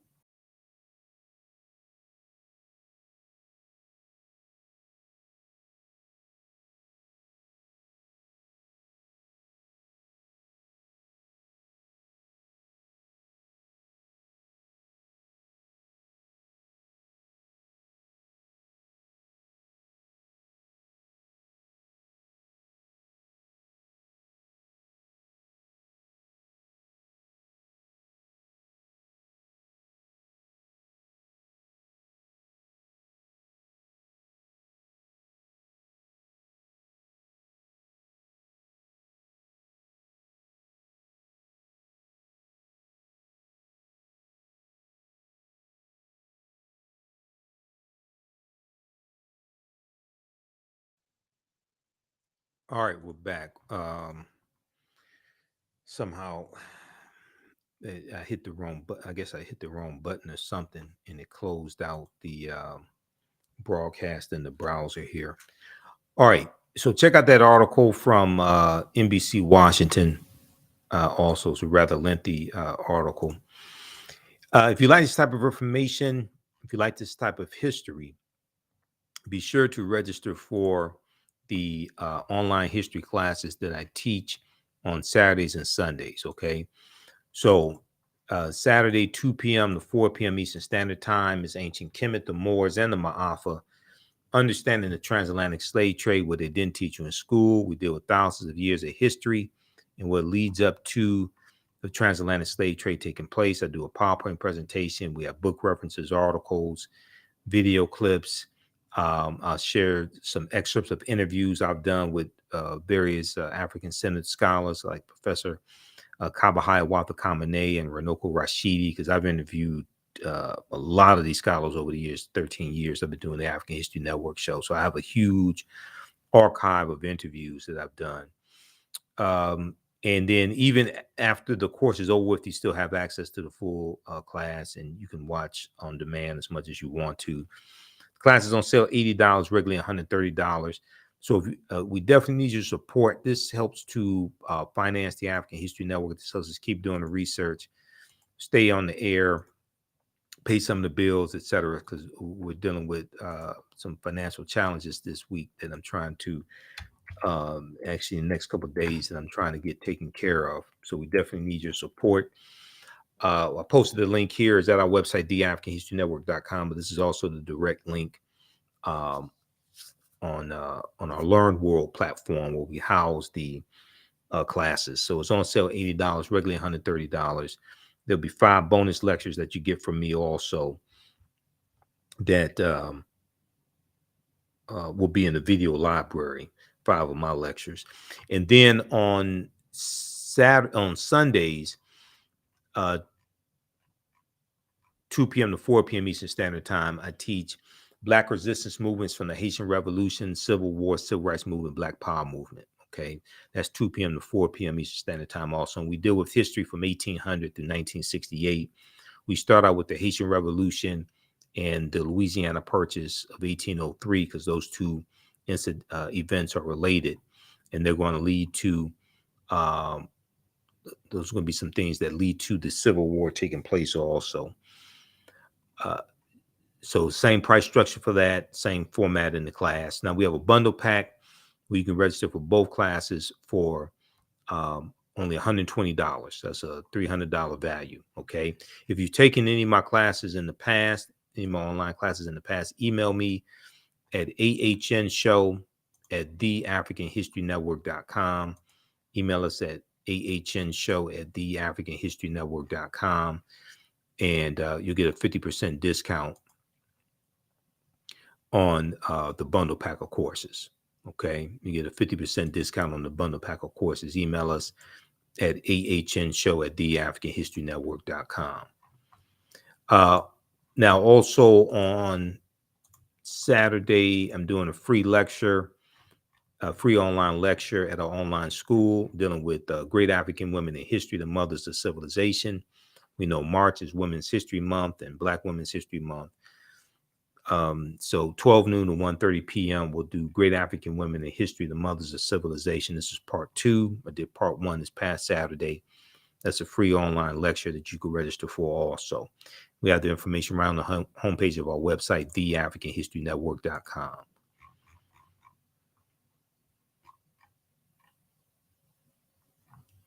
Okay, so look, that's going to do it for us. Hopefully you learned a lot today. Give us a thumbs up, give us a heart, give us a like on this broadcast. Please also financially support the African History Network if you like this type of information, if you learned a lot from us over the past 13 years, or if you just found out about us today. We definitely need your support as well. Remember, right now is correct strong behavior. It's not over till we win. Wakanda forever. And we'll talk to you next time. Peace.